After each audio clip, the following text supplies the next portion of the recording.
Conmigo está Marco Ameglio Zamudio, él es, exdiputado, presidente del Partido Panameñista, miembro de la Junta Directiva del canal. Yo creo que es un abanico de cosas que podemos ir hablando, Marco. Primero vamos a hablar del canal, vamos a primero con el trabajo y después con la diversión. Las cosas, ¿qué tal siguen allá adentro? Yo pienso que el canal es ahora mismo la razón por la cual en Panamá se habla del crecimiento económico, incluso ejemplar a nivel latinoamericano, sin duda. La actividad portuaria, la actividad del canal, la actividad minera, son motores de la economía nacional en este momento. La actividad turística ha disminuido y hay que ver por sectores qué es lo que está pasando con nuestra economía y reconocer que quienes cuestionan que ese crecimiento no está mermando abajo, no están equivocados, no son mentecatos, son gente que se da cuenta de la realidad. Y es que tenemos dos sectores, el país va en una dirección distinta al canal. Si tú me preguntas, el canal está aumentando los ingresos, como todos vemos, el último año por nuevamente récord en ingresos y en aportes al Estado, pero por el otro lado la gente no lo siente y la economía genera desempleo por primera vez en muchos años, hay desaceleración económica definitivamente. ¿Te acuerdas que en los años 50 y 60 el antecedente del MOP era el CAM? Pareciera que nada más crecen las carreteras, los aeropuertos y los muelles. Hago constar que no me recuerdo de eso, porque tú tienes una memoria que no sé cómo la puedes rebuscar, pero sí, yo sé que había... Antes esa era la forma... Solamente crecen esas tres rubros. Era la forma de hacer política en un país subdesarrollado, como todavía lo somos, porque se habla de que somos el país más rico de América, y no lo somos. Somos un país que tiene buen crecimiento, pero en algunos sectores sí, tenemos una desigualdad económica, tenemos señales de empobrecimiento que son preocupantes, a pesar de que se ha reducido la pobreza extrema, y nosotros no nos podemos llenar de gloria diciendo que este país superó y está en el primer mundo porque tenemos el canal funcionando exitosamente, que enhorabuena, porque menos mal si el canal no estuviera haciendo los aportes, entonces sí tendríamos un grave problema. Entonces, el problema que hay es que vienen elecciones y la gente va a empezar a seguir hablando de carreteras, de puentes, de cemento y de cosas que, si bien son necesarias en un país todavía que está en desarrollo, no son los alimentos que necesita la sociedad, que hoy día cuestiona muchas otras cosas con respecto al rumbo del país, ni son los únicos elementos en los que hay que invertir para que este país crezca y se desarrolle, sobre todo en un mundo competitivo. Hablemos de educación y otros campos. Tú fuiste, se puede decir, una de las primeras personas que probó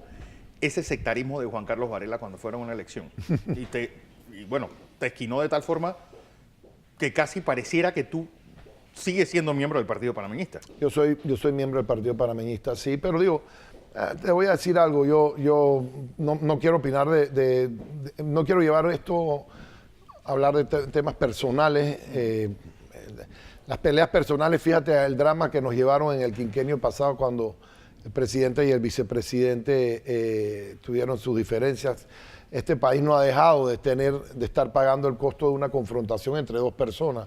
Igual las bases de nuestros partidos, que en algún momento fueron aliados en una campaña, tenían que verse como enemigos y nunca nadie le mentó la madre al otro, simplemente los dos jefes arriba se pelearon. Estas cosas no son conducentes, cosas positivas en nuestras sociedades. Y yo no hablo de cosas que como el presidente pueda conducirse en sus relaciones con otras personas. Ciertamente, en el caso conmigo, yo no soy miembro del entorno del presidente, soy un panameñista más como muchos, que en cierta manera nada más estamos viendo lo que pasa, no necesariamente podemos aplaudir lo que vemos, porque simple y sencillamente uno aplaude cuando se tiene que aplaudir y hay muchas cosas que no se merecen un aplauso y con las cuales no estaríamos de acuerdo. Pero estamos, sí, fuera. El presidente gobierna con su entorno y déjame decirte algo, Fernando. Ni siquiera con el Partido Panameñista. No creo que es exactamente eso. Sí, no creo que es exactamente con mucho panameñismo, vamos a ponerlo así ahí. Quizás la gente dice gobierna el varelismo. Bueno, pienso yo que hay muchos elementos que llegarían a las personas a la conclusión de que en efecto no es... el panameñismo tiene una base de personas humildes y de panameños que tienen la esperanza, como todos en este país, igualitos, porque caminan por las mismas calles de tierra de un mejor país y de soluciones que en algunos casos no han llegado y se ven frustrados porque no han sido en mucha manera considerados.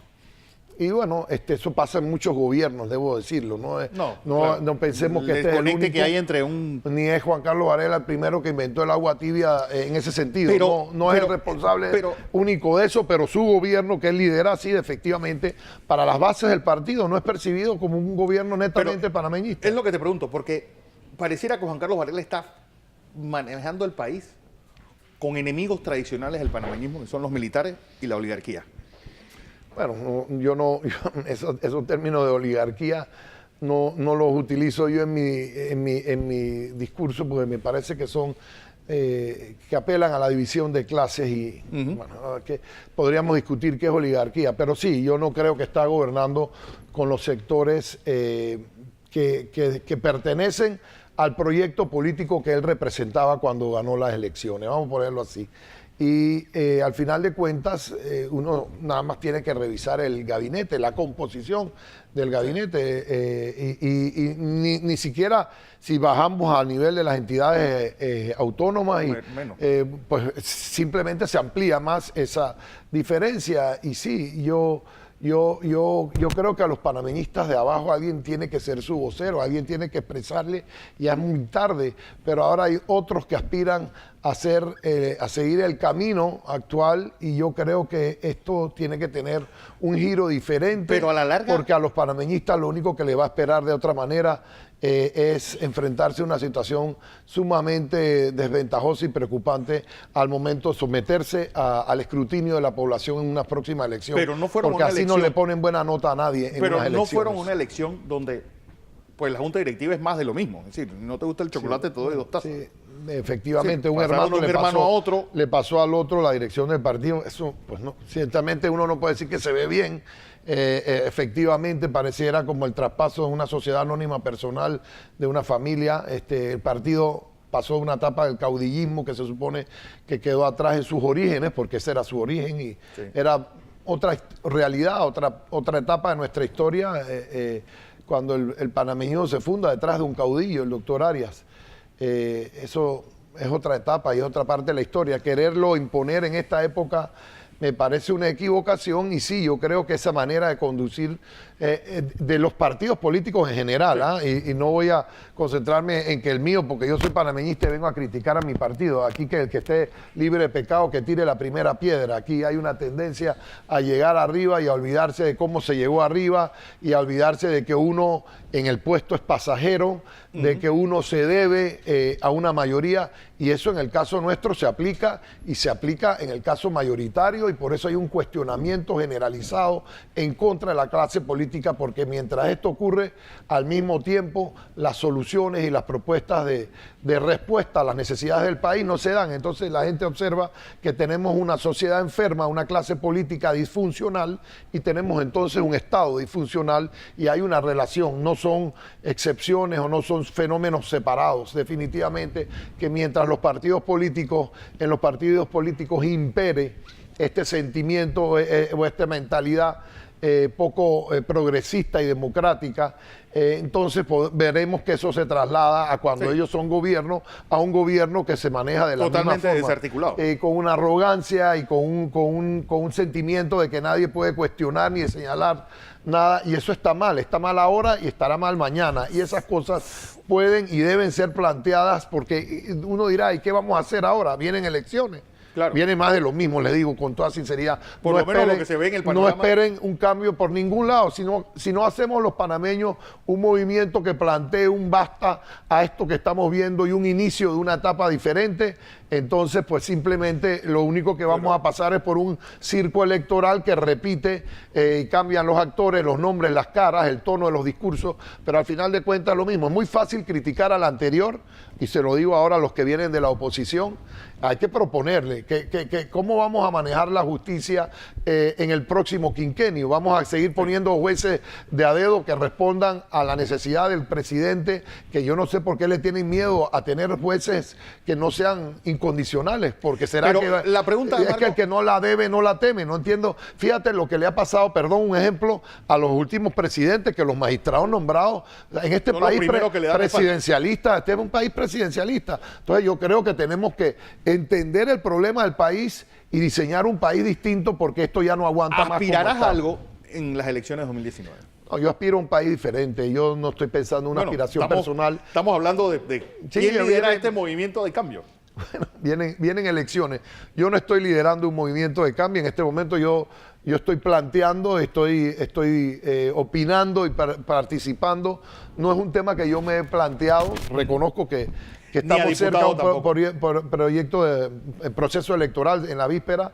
No estoy planteándome ninguna aspiración en este momento electoral, pero sí estoy planteando que el país necesita un cambio, un rumbo distinto, y que esto, a mi entender, este es el momento de contemplarlo y de planteárselo. Visto a la distancia, ¿fue un error que Mireya Moscoso haya dejado volver a Juan Carlos Varela al Partido Panameñista en el 2003? Bueno, no fue Mireya Moscoso, yo soy el responsable de eso, en buena medida. Incluso había un artículo en los estatutos que nosotros impulsamos, contra los cuales el presidente y su grupo votaron en contra, irónicamente, que le permitía a él, al presidente Endara y a Alberto Vallarino regresar al partido y aspirar, como en efecto ocurrió. Cuando yo presidía el Partido Panameñista me dijeron: quita, si tú vas a meter ese artículo, no creas que te lo van a agradecer, van a venir acá al partido y vienen con sangre en los ojos, te van a desbancar de tu puesto. Y bueno, mi postura fue siempre de que yo lo que quería era que el partido se fortaleciera, que la gente que se había ido regresara. Yo creo que democratizamos el partido. Hicimos con el partido lo que hay que hacer con la sociedad y con este país. Lo transformamos, lo modificamos, y eso nadie lo puede negar. Esa transformación, que tenía un artículo en los estatutos que históricamente habían estado ahí, y en otros partidos, que decía que nadie que no hubiera estado en el partido por 5 años militando podía aspirar a ser su presidente o candidato a la presidencia de la República. Yo quité ese artículo porque yo comprendía que ese artículo, las fuerzas que se habían ido del partido, aunque habían ido a competir contra el partido, no iban a regresar, y mi interés era que el partido se fortaleciera y se unificara, y las ambiciones personales son legítimas, y eso traía a esos grupos, y en efecto eso permitió que él pudiese aspirar contra mí en la dirección del partido y efectivamente ganó la presidencia del partido, y después, como sabemos, en el 2009 la candidatura. Esa es la historia. ¿Cuál es el futuro político que le deja al panameñismo en las elecciones del 19, si las cosas siguen como tal? Bueno, yo no creo que el país ve en ningún partido político, y no veo cómo el nuestro puede enfocarse de otra manera, si no veo que hay una conexión entre la realidad del país y lo que los partidos políticos plantean. Creo que caminamos en direcciones distintas, los partidos y la realidad del país, las exigencias del país, la demanda de una sociedad de una política más transparente, de una clase política, y los que ven este programa dirán: ahí hay otro político hablando lo mismo, diciendo lo mismo. Bueno, no sé quién quiere que se lo diga. Los diagnósticos el Papa Francisco, no sé si hay... Los diagnósticos están hechos. Lo que pasa, Fernando, es que aquí nadie cree en nadie, ¿no? En el país ya no cree en nadie.